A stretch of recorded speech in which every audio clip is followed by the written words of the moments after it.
마감의 정석 함께 하시죠. 김정수 전문가입니다. 안녕하세요. 네, 안녕하세요. 반갑습니다. 오늘장 한마디 알려주세요. 네, 오늘장 한마디는 코스피 2,500에서 유동자금 2, 3주가 줄어들 때는 주도주 이익 증가된 기업만 적극적으로 하자. 이렇게 정해봤습니다. 네, 어제도 일단 유동성의 기준을 코스피 12조를 보고 계시고, 그리고 또 혹시 모를 가능성에 일부 현금은 건드리지 말고 꼭 확보를 해놓자. 시장이 2,350 정도까지 하락했을 때를 대비한 이런 현금도 꼭 가져가자 얘기를 해주셨는데, 어제에 이어서 오늘까지 거래소에서 거래대금이 다소 좀 줄고 있는 상황입니다. 어떻게 좀 해석하고 계시는지 알려주시죠. 네, 어제 코스피 2,500에서 유동자금 12조를 기준으로 제시를 해드린 거는, 이렇게 생각하면 되겠죠.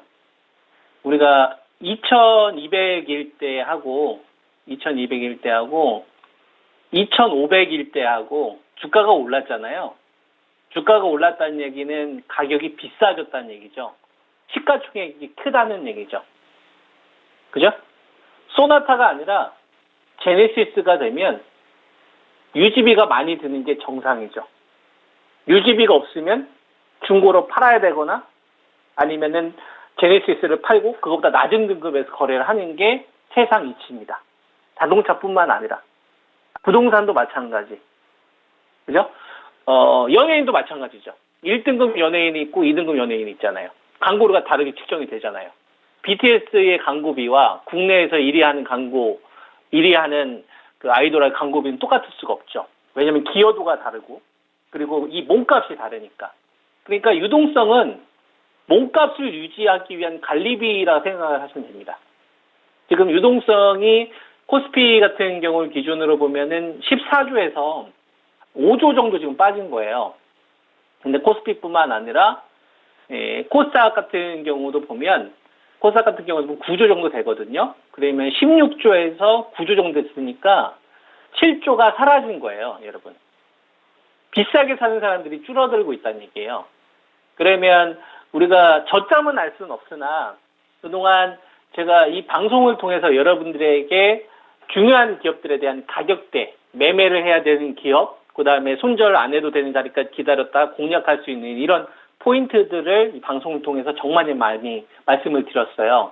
에코프로는 57만원 방어 나오면 76만원, 그리고 57만원이 붕괴되면 44만원. 이거 다 기억하실 거라 생각을 합니다.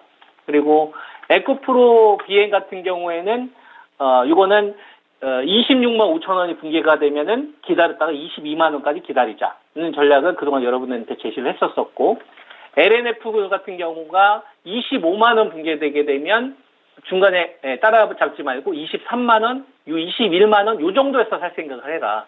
그때 맨 처음 가격대가 30만원대였었습니다. 제가 이 방송 통해서 여러분들한테 LNF 따라가지 말고 기다리자고 했었을 때 그 당시 가격이 30만원 정도 됐던 걸로 제가 기억을 해요. 이렇게 기다리는 거야. 그리고 이제 LG 에너지 솔루션은 첫 번째 브레이크 걸리는 자리로 54만원을 제시를 했었고, 여기서 이제 작은 기술 반등인데, 돈이 없다. 유동성이 안 는다. 그래서 만약에 적은 거래대금으로 전고점을 돌파를 하면 그냥 LG화학을 사면 되는 거고, 이렇게 거래대금이 줄어들게 되면, 그죠? 조금 더 좋은 가격에서 기다려보자. 관리비가 지금 계속 안 붙잖아요. 그러니까 54만원 이제 재차 붕괴됐을 때는 우리가 이제 51만원이나 한 48만원 이하에서 담을 준비를 하는 거죠. 이런 식으로. 삼성 SDI 같은 경우도 가격이 올 수도 있고 안 올 수도 있습니다. 근데 60만원대 초반에 오면 73만원에서 77만원 정도에 파셨던 분들은 그래도 가격을 그래도 한 10몇만 원 아끼는 거잖아요. 그럼 수량을 많이 아끼게 되는 거고, 이런 식으로. 그리고 포스코 퓨처엔 같은 경우도 여러분들에게 30만원대 초반 정도 제시를 했었죠. 그 가격 오면 매매하고 안 오면 그냥 다른 사람한테 양보하자. 그리고 이거 이외에도 포스코 홀딩스도 38만원짜리 따라가지 말고 32에서 34 정도 기다리자고 했고, LG화학 정도는 제가 가격을 수정을 했죠. 67만원 정도 기다리자고 했는데, 만약에 LG화학이 정도점 돌파하면 이거 분할매수 지금 들어가자. 67만원하고 이거 기준은 이제 어떻게 담아갈 거 정도만 우리가 이제 체크를 하면 됩니다. 이게 배터리 쪽에서 저는 되게 중요한 포인트라고 생각을 해요. 왜 그러냐면 지금 우리가 유동성이 증가가 되면 상관이 없어요. 이익이 증가가 되고 있는 구간에서 상관이 없단 말이에요. 왜냐면 기대치가 있으니까. 근데 여러분 잘 한번 생각을 해보십시오. 여러분들이 주식하고 이 공략을 하는 데 있어서 내가 정말 LG 에너지 솔루션 같은 기업을 정말 사고 싶었는데 여러분들이 35만 원, 36만 원 정말 사고 싶었는데 이때 살 자금이 없으면 어떻게 해야 되냐 이거야. 내가 진짜 이 자리가 왔는데 살 자금이 없으면 1년 내내 기다려야 되는 거야. 이런 식으로. 그래서 그러한 상황을 안 만드는 게 전 되게 중요하다 이겁니다. 그래서 그 기준으로 여러분한테 제시를 해드리는 게 2,350인 거죠. 요 정도 되면은 아마 배터리 그 중형주들도 담을 거 되게 많을 거예요. 롯데에너지도 담을 것도 많을 거고, 첨보도 담아도 되고, 엔캠도 담아도 되고, 웬만한 배터리 다 담으면 될걸요? 그 다음에 그 성일하이텍, 요런 것도 한 10만 원 깨지면은 요런 것도 이제 담을 생각해야 된단 말이에요. 이것도 한 4만 원 빠지게 기다리고 있단 말이에요. 나노 신소재는 뭐 방송 통해서 여러분한테 이야기하지 않았는데 올 수도 있고 안 올 수도 있죠. 근데 10만 원을 기다려 보는 겁니다. 오면 하는 거고 안 오면 안 하는 거예요. 이런 식으로 배터리 집단을 딱 하다 보면 아예 그냥 매수를 할 때 손절가를 고려할 주식들은 아예 안 하는 거예요. 애초에 진입을 할 때 아니 테슬라라는 기업이 이미 생태계를 다 바꿔놨는데 여기 우리는 편승을 해야죠. 그러면 이익이 증가하는 기업들 가운데서 그동안 이격이 가열되어 있으면 이격을 줄이기 위한 과정들이 전개가 된다고요. 언제? 돈이 부족할 때. 돈이 떨어지기 시작하면 아쉬운 사람들이 우리한테 다가와요, 여러분. 현금 있는 사람들한테 찾아온다니까 저희 주식들 제발 좀 사주세요, 이런 식으로. 기다리는 거예요. 이게 훨씬 더 여러분 주식 투자할 때 오래 살아남는 방법이다. 그래서 배터리와 관련된 이 전략들을 그래서 그동안 여러분들한테 관점을 제시를 해줬던 거고, 뭐 가격대는 그동안 뭐 방송 통해서 많이 노출이 됐었기 때문에 아마 이전 영상들 보시면 계속 복귀가 될 겁니다. 그대로 보시면 되고요. 이제 반도체가 더 중요하다고 생각합니다. 그러니까 배터리는 이격을 축소하는 구간에 우리가 잘 공략하자는 전략인 거고 좋은 가격대 오기만 해라. 내가 그냥 또 다시 이번에 지난번 삼성 했을 때 50만 원 샀던 것처럼 LN 17만 원 했을 때 샀던 것처럼 그죠? 다른 사람은 꼭지 따라갔을 때는 안 따라갔으니까 다시 잡겠다. 이런 마인드로 하면 되는 거고 이제 반도체를 잘 봐야 되는데 반도체가 왜 중요하냐면 만약에 시장이요, 여러분. 여기서 죽이려고 해요. 그냥 대세하락으로 가고 싶은 거지. 2,500이 아니라 2,300도 깨고 2,200도 깨서 대한민국 노다. 이런 식으로 가는 흐름들이 만약에 만들어진다면 여러분 현대자동차가 18만 원에서 방어가 안 나옵니다. SK 하이닉스가 8만 9천 꼬리를 회복 안 해준다고. 만약에 진짜 시장을 죽일 생각이 있었으면. 삼성전자의 적자 밸류 회복을 안 해주고요. 그 다음에 삼성바이오로직스 이런 주식들이 77만 5천 오늘 같은 날 반등이 안 나와요. 살릴 생각이 없었으면. 유한양행이나 이런 주식들 자체가 죽이는 흐름이 나오지 얘네들 자체를 버티는 흐름들이 안 나옵니다. 그러니까 이 방송을 보시는 분들은 무슨 생각을 하셔야 되냐면 요 박스권 요 구간에서 자금이 좀 빠지면 유동성 자금 한 2, 3주 정도 빠지면 배터리 가격 온 애들부터 일단 하고 그중에서 이익이 증가되는 애들만 하는 거예요.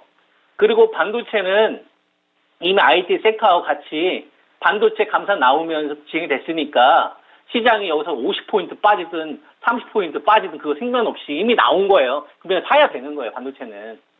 삼성전자 5만 9천 적자별로 이야기해드렸고 6만 3천 원 바텀 이야기했었잖아요.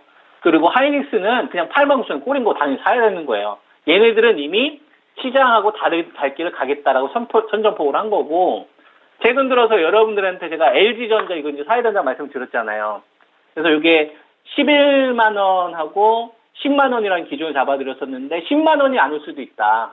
만약에 지켜보다가 만약에 시장 흐름이 나오면 이 구간에서 그냥 분할매수 해버리는 거예요. 시장에 상관없이.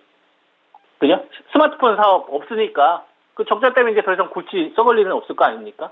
이런 구간에 있는 기업들을 하는 거고 오히려 이번 구간에 소부장 관련된 업체들 가운데 좀 대안이 많이 나올 겁니다. 왜 그럴까요? 삼성전자가 싫대요, 여러분. 뭐가 싫어요? 나 이제 더 이상 적자 밸류에서 있는 거 싫대요. 적자 밸류에서 이제 탈퇴한대요. 6만 3천 넘어가면서. 그래서 내가 시장에서 대들보 역할 할 거야. 엔비디아가 지금 시장을 이끌고 있잖아요, 해외는. 테슬라 같은 경우는 오히려 이번 구간 반등이 작다고. 그러니까 인공지능과 관련돼서 반도체가 이번 구간에 대안으로 지금 작용을 하고 있는 거다라고 보시면 되는 거고요. 금리를 안 건들면서 지금은 낙폭주들 가운데서 자동차도 어느 정도 방어를 해주려고 하는 거고, 그 다음에 뭐 언택트, 게임, 그리고 바이오 제약 가운데서도 뭐 저는 이제 현금 흐름 중요하다고 생각을 하는데, 바이오도 지금 시장 구간에서는 이미 바텀을 다 만들어 주겠다. 난 다른 길 가겠다. 이런 식으로 지금 현재 시장 구도가 재편되고 있는 거다라고 저는 현재 시장을 좀 파악을 하고 있습니다. 그러니까 지금 주식 투자하시는 분들 가운데서 나는 왕초보다 아무것도 모르겠다. 그럼 2350 깨지면 그냥 배터리 제일 먼저 사세요. 제일 좋은 기업들부터.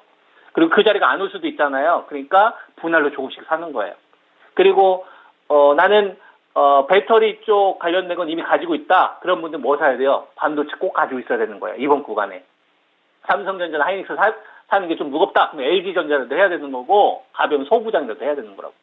이런 식으로 이번 구간에 여러분들이 좀 시장이 좀 유동성과 좀 이익 증가에 대한 포인트만 잡으면 훨씬 더 수월하게 좀 할 수 있다고 생각을 합니다. 이걸 잘 실천해 가면 계속 좋은 결과 쌓이지 않을까? 이런 말씀을 좀 드리겠습니다. 알겠습니다. 그럼 내일 뵙겠습니다. 예, 감사합니다. 네. 마감의 정석 김정수 전문가였습니다. 지금까지 다양한 투자 판단에 대한 도움 말씀드렸고요. 종목의 상승 하락을 보장하지는 않습니다. 오늘 종목 고민 많으시죠? 그냥 이것으로 끝내지 마시고요. 이어지는 진짜 쉬운 진단 함께 하시면서 내 종목은 어떻게 할까? 그 답들 찾아보시죠. 저는 여기서 인사드리겠습니다. 지금까지 마감은 증권통이었습니다. 고맙습니다.